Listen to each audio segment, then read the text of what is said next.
Now that you've seen how you can combine variables and f-strings to customize and quickly update strings, let's explore how you can extend this pattern to create prompts that lets you interact with AI models from inside a Python program. I'm going to start by running this command. From helper functions, import println response. Don't worry too much about the exact details of this line of code, but as a reminder, when you run the code cells, please run them in order from the first to the last or from top to bottom. What you've done is just load a function that allows you to interact directly with a large language model via Python code. So to use it, you can type println response, then open parentheses, quotation mark. What is the capital of phrase? Quotation mark and close the parentheses.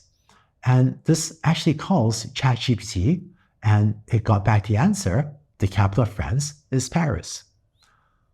The string inside the parentheses here is the prompt, the same kind of text that you type directly into the web interface of a chatbot like ChatGPT.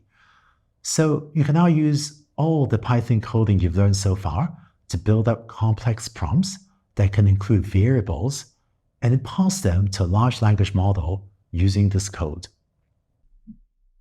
Now, here's something fun we could do. If name were a dog, it would be dog age years, and so on. Or if we were to say dog age equals 21 over 7, so that would be 3, and run this, then println response gives, okay, this would be an adult dog, like a 21-year-old human, curious, playful, and so on. And so by using variables to construct f-strings that you then pass to a chatbot, you can get back really interesting and thoughtful responses.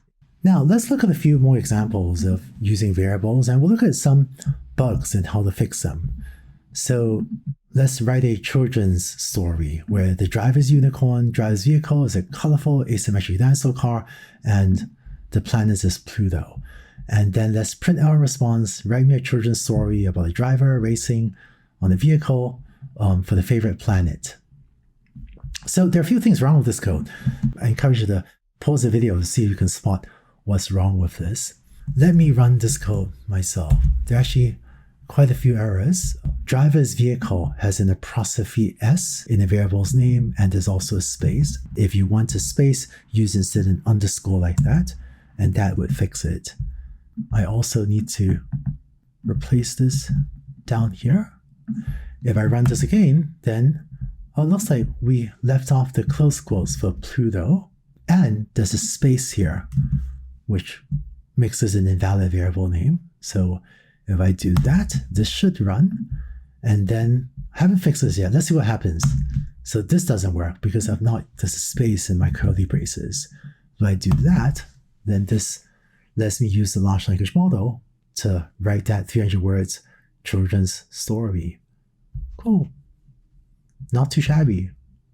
Sparkle and Rory in a race on Pluto.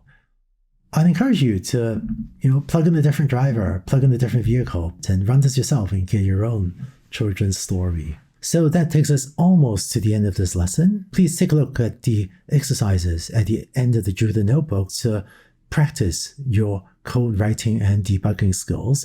And same as before, in case you get stuck, remember you can use a chatbot to help you get through those exercises. Now, in this lesson, we saw a few functions: print, println response. In an earlier video, we saw also type.